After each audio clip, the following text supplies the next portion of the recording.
एक बार महात्मा बुद्ध अपने शिष्य के साथ कहीं से गुजर रहे थे। बहुत दूर चलने के बाद वे एक खेत के पास पहुंचे। खेत अच्छी जगह स्थित थी, लेकिन उसको देखकर लगता था मानो उसका मालिक उस पे जरा ध्यान नहीं देता है। खैर, महात्मा बुद्ध और उनके शिष्यों को बहुत प्यास लगी थी। तभी खेतों के बीचों बीच बना हुआ एक टूटा फूटा घर दिखाई दिया। दोनों उस घर के सामने पहुंचे और दरवाजा खटखटाया। अंदर से एक आदमी निकला। उसके साथ उसकी पत्नी और बच्चे थे।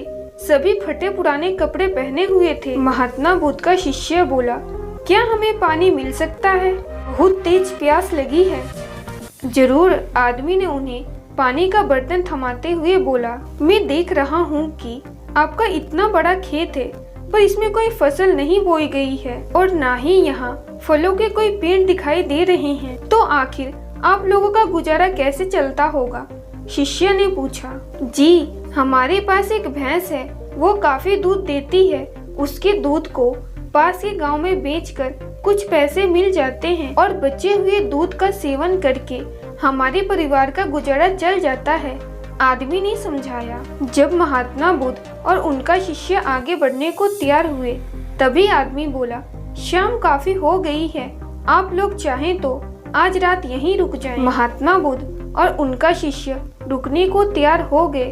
आधी रात के करीब जब सभी गहरी नींद में सो रहे थे, तभी महात्मा बुद्ध ने शिष्य को उठाया और बोले, चलो हमें अभी यहाँ से चलना है और चलने से पहले उस आदमी की भैंस की रस्सी को काटकर भगा देना है। शिष्य को महात्मा बुद्ध की बात पर यकीन नहीं हो रहा था, पर वो उनकी बात को काट भी नहीं सकता था। दोनों उठे और भैंस की रस्सी को काटकर और उसे भगाकर रातों रात गायब हो गए। यह घटना शिष्य के जहन में बैठ गई और करीब 5 साल बाद वो शिष्य अपनी गलती का पश्चाताप करने के लिए एक बार फिर उसी आदमी से मिलने गया। जब वह उस खेत के सामने पहुंचा, शिष्य को अपनी आंखों पर यकीन नहीं हो रहा था। वह उजड़ा खेत अब फलों के बगीचे में बदल चुका था। टूटे फूटे घर की जगह शानदार बंगला खड़ा था। शिष्य ने सोचा कि शायद भैंस भाग जाने के बाद वह परिवार सब कुछ बेच बाच कर कहीं चला गया होगा और वापस लौटकर नहीं आया होगा। और वह वापस लौटने लगा कि तभी उसे 5 साल पहले वाला आदमी दिखा। शायद आपने मुझे पहचाना नहीं, सालों पहले मैं आपसे मिला था। शिष्य उस आदमी की तरफ बढ़ते हुए बोला।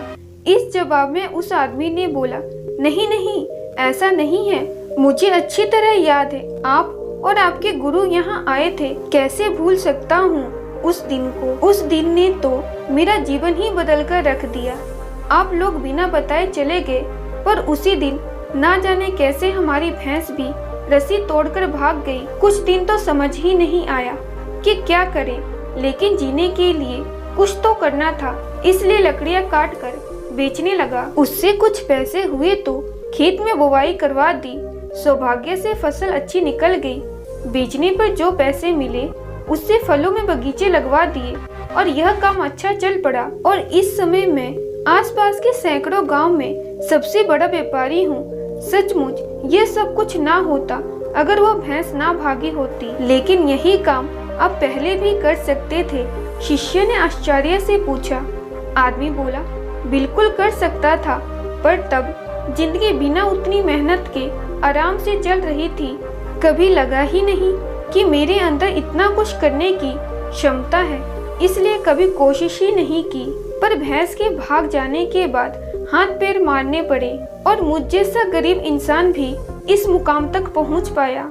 आज शिष्य अपने गुरु के उस निर्देश का असली मतलब समझ चुका था। दोस्तों, महात्मा बुद्ध की इस कहानी से हमें यह सीख मिलती है कि कई बार हम परिस्थितियों के इतने आदी हो जाते हैं कि बस उसी में जीना सीख लेते हैं, फिर चाहे वो परिस्थितियाँ बुरी ही क्यों ना हो। हम अपनी जॉब से नफरत करते हैं, पर फिर भी उसे पकड़े पकड़े जिंदगी बिता देते हैं। तो कई बार हम बस इसलिए नए बिजनेस के बारे में नहीं सोचते हैं क्योंकि हमारा मौजूदा बिजनेस दाल रोटी भर का खर्चा निकाल देता है। पर ऐसा करने से हम कभी भी अपने फुल पोटेंशियल को रिलीज नहीं कर पाते हैं और बहुत सी ऐसी चीजें करने से चूक जाते हैं जिन्हें करने की हमारे अंदर क्षमता है। दोस्तों, सोचिए, कहीं आपकी जिंदगी में भी कोई ऐसी भैंस तो नहीं जो आपको एक बेहतर जिंदगी जीने से रोक रही है। कहीं ऐसा तो नहीं कि आपको लग रहा है कि आपने उस भैंस को बांध कर रखा है, जबकि असलियत में उस भैंस ने आपको बांध कर रखा है। अगर आपको लगे कि ऐसा है तो आगे बढ़िए, हिम्मत करिए, अपनी रस्सी को काटिए, आजाद हो जाइए। आपके पास खोने के लिए बहुत थोड़ा है, पर पाने के लिए पूरी दुनिया है। जाइए, उसे पाकर दिखाइए।